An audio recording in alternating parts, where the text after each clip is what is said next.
अस्सलाम वालेकुम dear friends, welcome back to our channel government jobs and test preparation. अभी recently STS के through base पर एक टेस्ट हुआ था पुलिस में। तो जो लोग फ्रेश मेट्रिकुलेशन कैटेगरी 5 to 15 में अप्लाई कर रहे हैं उन लोगों के लिए हम ये टेस्ट सॉल्व कर रहे हैं। तो वीडियो एंड तक देखिएगा। तो बिना वक्त ज़ाया किए चलते हैं अपने पेपर की तरफ। सबसे जो पहला पार्ट है वो है इंग्लिश का। अब इंग्लिश में एक ग्रामर का है पहला पोर्शन, जिसमें लिखा है कि choose the sentences with the correct use of past continuous tense. अब जो पास्ट कंटिन्यूस टेंस है इन चारों में से कौन सा सही है पास्ट कंटिन्यूस का। अब जिन लोगों को ग्रामर आती है उनको मालूम होगा कि पास्ट टेंस में हम वाज और वर का इस्तेमाल करते हैं और कंटिन्यूस में हम आईएनजी का इस्तेमाल करते हैं। तो जिसमें वाज या वर और आईएनजी के साथ कोई सेंटेंस हो वो बिल्कुल करेक्ट होगा। I have written a letter गलत है। I was written a letter, अब इसमें आईएनजी फॉर्म नहीं है लेकिन वाज है। सी में आते I am writing a letter, इसमें आईएनजी है लेकिन वाज वर नहीं है। तो डी आंसर देखते हैं, I was writing a letter at 10 o'clock। तो जो आंसर है I was writing past continuous tense, इसका जो आंसर है वो है डी। सेकंड पे आते हैं, choose the correct plural of child from the given options. नीचे दिए गए ऑप्शंस में से चाइल्ड का प्लूरल फॉर्म हमें बताना है। Childs, children, childrens, childs. तो काफ़ी लोग क्या करते हैं कि चिल्ड्रेंस को टिक करते हैं, जो कि बिल्कुल गलत है क्योंकि यहाँ पर एस है तो लोग समझते हैं कि ये प्लूरल है। तो लेकिन इसका सही जवाब है वो है बी, चिल्ड्रेन। चिल्ड्रेन खुद एक प्लूरल है, तो इसका आंसर होगा B. Spot the error in the following sentences. नीचे दिए गए सेंटेंस में से हमें एरर डिटेक्ट करना है कि कौन सा अल्फाज यहाँ पर गलत दिया गया है। Students must pay attention with the teacher while he या she is instructing in the class. को जो डिटेक्ट करना है यहाँ पर जो मुझे दिख रहा है वो है प्रीपोजिशन की। अब पे अटेंशन विथ द टीचर, तो विथ द टीचर कभी नहीं आएगा क्योंकि जब पे हम कोई चीज़ पे करते हैं, पे से पे करते हैं या अटेंशन पे करते हैं तो उसके साथ हम टू लिखते हैं, to the teacher, pay attention to the teacher. तो इसका जो एरर डिटेक्ट है वो है आंसर बी। नंबर 4 पे चलते हैं। Despite being the senior among all, तमाम लोगों के बीच सीनियर होने के बावजूद Ahmed did not receive the respect that he deserved. Ahmed को वो रिस्पेक्ट, अहमद को वो इज्जत हासिल नहीं हुई जो वो डिजर्व करता था। वो है, यहाँ पर आप एक चीज़ समझिए कि जब यहाँ पर वर्ब की सेकंड फॉर्म आ जाती है तो यहाँ पर पास्ट टेंस, यहाँ पर पास्ट वर्ड नहीं आएगा। अगर यहाँ पर डू नॉट होता तो यहाँ पर रिसीव्ड बिल्कुल ठीक था, लेकिन जब अहमद डिड नॉट आ गया तो यहाँ पर आएगा रिसीव, ई डी यहाँ से हट जाए। इसका मतलब जो एरर डिटेक्ट है वो है सी, इसका आंसर होगा C. Choose the word similar in the meaning to the underlined words in the sentence. अब हमें यहाँ पर जो नीचे अंडरलाइंड वर्ड दिया गया है उसकी हमें सिमिलर मीनिंग मतलब सिनोनिम उसका बताना है। Ahmed was curious to know the grades well before the announcement of the results. Ahmed बहुत ही क्यूरियस था ग्रेड्स जानने के लिए रिजल्ट अनाउंसमेंट होने से पहले। तो यहाँ पर जो क्यूरियस वर्ड है, इस क्यूरियस की मतलब है बेचैन होना। तो यहाँ पर अब 4 अल्फाज अगर आपकी वोकेबलरी अच्छी है तो आप बिल्कुल ही आराम से जवाब दे सकेंगे। अनइंटरेस्टेड मतलब कि दिलचस्पी ना रखना, तो ये बिल्कुल इसके साथ नहीं मिलता। डेस्टाइंड मतलब कि मुकद्दर, तो मुकद्दर का भी इससे कोई लेना देना नहीं। इनडिफरेंट मीन के लाताल्लुकी, इससे भी कोई मिलता जुलता नहीं है। उसके बाद इंटरेस्टेड मीन्स के दिलचस्पी रखना, शौक रखना या दिलचस्पी रखना। तो क्यूरियस की जो सिमिलर मीनिंग है वो है डी, इंटरेस्टेड। क्वेश्चन नंबर 6 पर आते हैं। His endless endeavours to become an officer went in vain. उसकी एंडलेस, एंडलेस मतलब कि लामहदूद, लामुतना, लामहदूद। His endless endeavours, endeavours means कोशिशें या कोशिश, उसकी लामहदूद कोशिश टू बिकम एन अफसर वन इन वैन, रायगा चली गई, रायगा गई। उसकी अफसर बनने की लामहदूद कोशिशें रायगा गई। इस मतलब है रायगा जाना, बेकार जाना या सक्सेस ना होना, वैन का मतलब। अब यहाँ पर एंडेवर्स कोशिश, यहाँ पर आते हैं फेवर की मीन से रहनुमाई करना, किसी को फेवर देना। विशेष मीन ख्वाहिश, चाहत। एफर्ट्स मीन कोशिश। वेल्थ मीन दौलत। तो यहाँ पर जो एंडेवर्स के साथ जो सिमिलर मीनिंग है कोशिश, और यहाँ पर भी एफर्ट्स मीन कोशिश, तो यहाँ पर इसका 6 का जवाब है। तो यहाँ पर इसका जवाब है C. Choose the word opposite in the meaning to the underlined words in the given sentences. अब नीचे अंडरलाइंड वर्ड की हमें अपोजिट मीनिंग बतानी है। Flood waves engulfed the whole village, living infrastructure destroyed. Flood waves, सैलाब की जो लहरें हैं, engulfed the whole village, engulf mean लपेट में ले लेना, लपेट में ले लेना। इनगल्फ द होल विलेज, पूरे गांव को अपनी लपेट में ले लिया। लीव इंफ्रास्ट्रक्चर डिस्ट्रॉयड, इंफ्रास्ट्रक्चर का मतलब है बुनियादी ढांचा, बुनियादी ढांचा, इंफ्रास्ट्रक्चर। सैलाब की लहरों ने पूरे विलेज को अपनी लपेट में ले लिया और उसका बुनियादी ढांचा तबाह कर दिया। अब यहाँ पर जो मीनिंग से फ्लडेड मीन्स के सैलाब, इस फ्लड की सेकंड फॉर्म है सैलाब। ड्राइड का मीन से खुश्क, फ्लोड मीन बह गया। सबमर्स्ड, सबमर्स मीन के डूब जाना। क्वेश्चन नंबर 8 पर चलते हैं। Choose the correct adjective to complete the sentence. My father was feeling dash due to severe pain. अब यहाँ पर हमें एडजेक्टिव यहाँ पर लगाना है। डिस इजी तो कोई वर्ड नहीं है, मिस इजी भी कोई वर्ड नहीं, इल इजी कोई वर्ड नहीं, अनईजी सिर्फ एक ही वर्ड है जो बिल्कुल करेक्ट है और यहाँ पर आएगा uneasy. My father was feeling uneasy due to severe pain. Which of the following is the correct set of forms of verb. अब हमें वर्ब्स की 3 फॉर्म बतानी है, फर्स्ट, सेकंड और थर्ड। अल्फाज है फ्लाई, तो फ्लाई की जो फर्स्ट फॉर्म है फ्लाई, सेकंड फॉर्म है फ्लू, थर्ड फॉर्म है फ्लोन। फ्लाई, फ्लू, फ्लोन, तो हमारा जो राइट आंसर है वो है बी। उसके बाद चलते हैं क्वेश्चन 10 पर। Choose the correct future simple tense from the given options. Option number 1 है I will have finish my work by tomorrow. I will have आ गया तो परफेक्ट है, फिनिश्ड आ गया तो भी परफेक्ट है। I will finish my work by tomorrow, एक इस पर डाउट होना चाहिए हमें और एक इस पर डाउट होना चाहिए। अच्छा, अब यहाँ पर फर्क है सिर्फ बी का। अब बी का मैं आपको फर्क समझा दूं कि यहाँ पर I will finish my work by tomorrow, I will be finish my work by tomorrow, कल अपना काम खत्म कर चुका हूँगा। इसका मतलब कि ये काम अभी कर रहा है और कल तक ये खत्म कर देगा। तो आई विल बी, जिसमें कंटिन्यूएशन हो जिस काम में, उसमें आएगा विल बी। चलते हैं अपने नेक्स्ट पेज की तरफ। मैथ के पोर्शन में ये सवाल थोड़े धुंधले हैं, लेकिन ये सवाल फ्रैक्शंस के। मैथ के पोर्शन में जो 2 सवाल हैं ये बिल्कुल धुंधले हैं और ये फ्रैक्शंस के हैं। इस फ्रैक्शंस पर मैं अलग से एक वीडियो बनाकर आपको समझाऊंगा। क्वेश्चन नंबर 44 की तरफ चलते हैं। 32 डिवाइडेड बाई 8, 8, 4, 16, 32। तो इसको चले पहले सॉल्व करते हैं कि ये है कैसे। 32 डिवाइड 8 मतलब कि 32 को 8 लोगों में तकसीम करो तो हर एक के पास कितना आएगा। मिसाल के तौर पर 8 को 32 को मैं 4 से डिवाइड करता हूँ। 8 को 8 4 द 32, तो जो 32 जो सेब हैं वो 8 लोगों में 4 पर हेड आएगा। तो इसका जो आंसर है वो है 4। क्वेश्चन नंबर 45 है। Identify the place value of the underline digit. अब यहाँ पर जो 251 है, ये जो अंडरलाइन वर्ड है इसकी प्लेस ऑफ वैल्यू क्या है।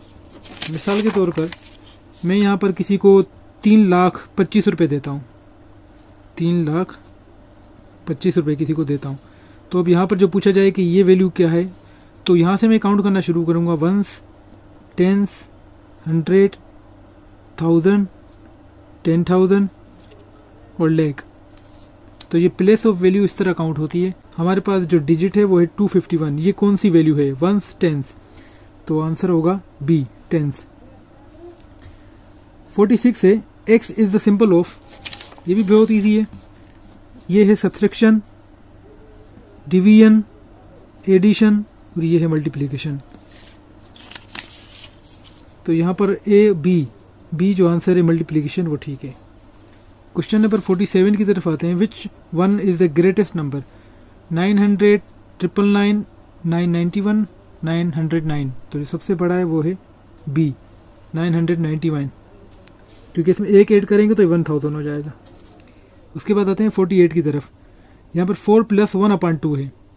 तो ये फ्रैक्शन का सवाल है, इसको सॉल्व करते हैं। 1/2 बेसिकली है क्या, 1/2 है किसी भी चीज़ का हाफ। अगर 1/2 को हम इस तरह लिखें 0.5 तो ये भी ठीक है। अगर हम 4 में हम आधा ऐड करेंगे 0.5 तो कितना होगा 4.5। लेकिन ये हमें इसने फ्रैक्शन में दिया हुआ है। तो फ्रैक्शन में जब हम लिखेंगे हाफ को, वो इस तरह लिखेंगे, और हाफ को जब लिखेंगे तो 4 1/2। तो जवाब में देखते हैं क्या है, 3 होल 1/2, 4 1/2, 5 1/2, 6 1/2। तो जो हमारा आंसर है वो है बी, 4 1/2। उसके बाद ये भी फ्रैक्शन का नंबर है। अब 2 - 1/3।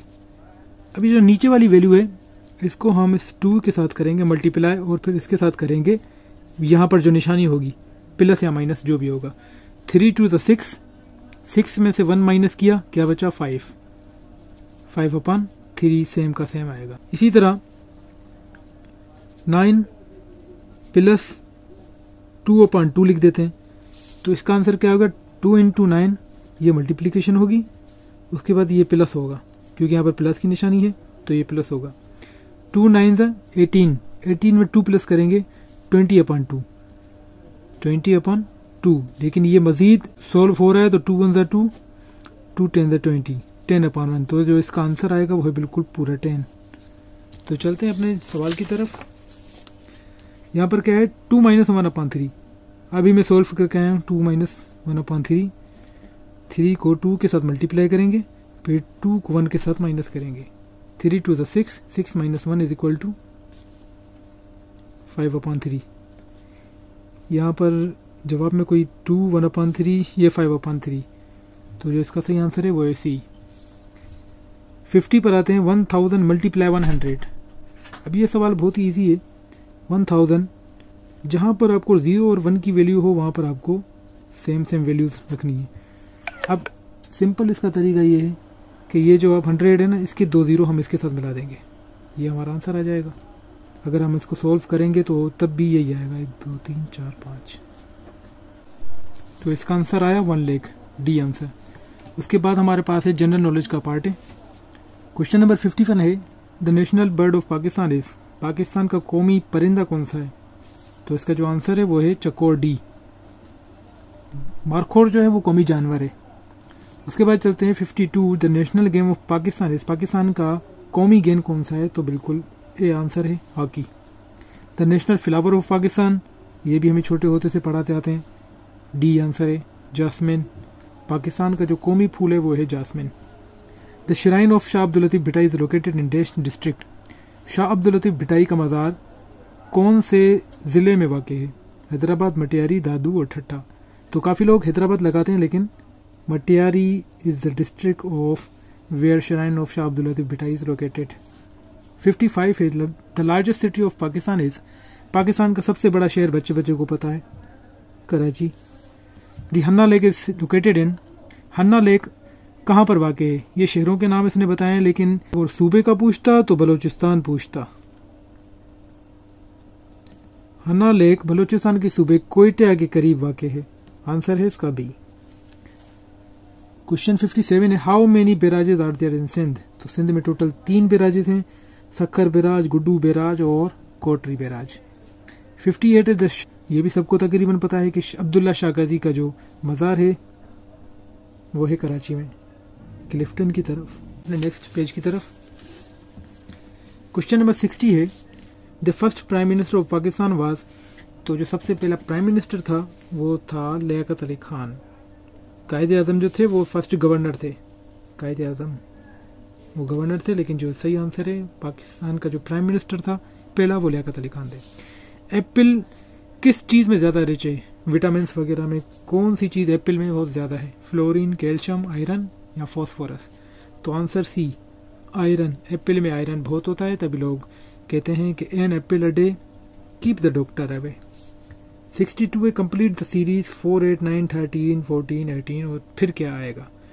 तो आपको सिर्फ सीरीज में लॉजिक समझना है कि 4 के बाद जो 8 आया वो क्यों आया, 4 प्लस हुए।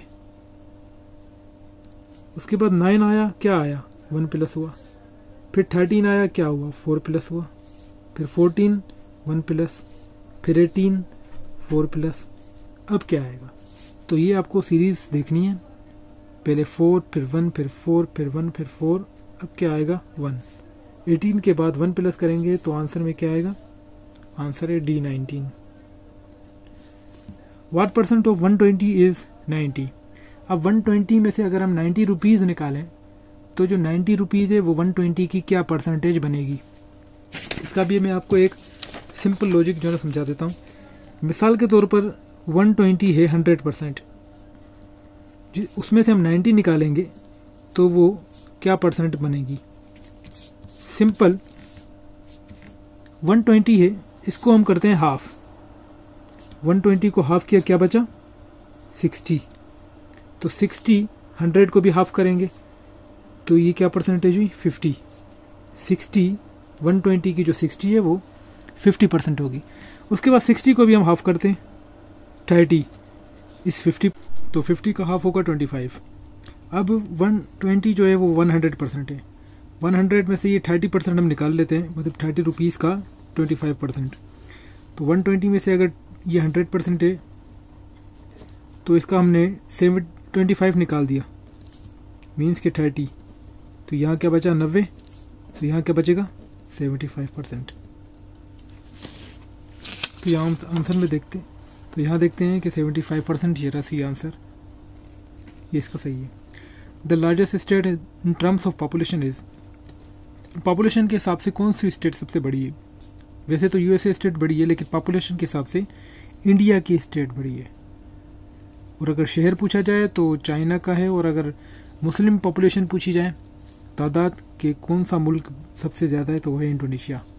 लेकिन जो इन टर्म्स ऑफ स्टेट है वो है इंडिया, फर्स्ट पे इंडिया चल रहा है।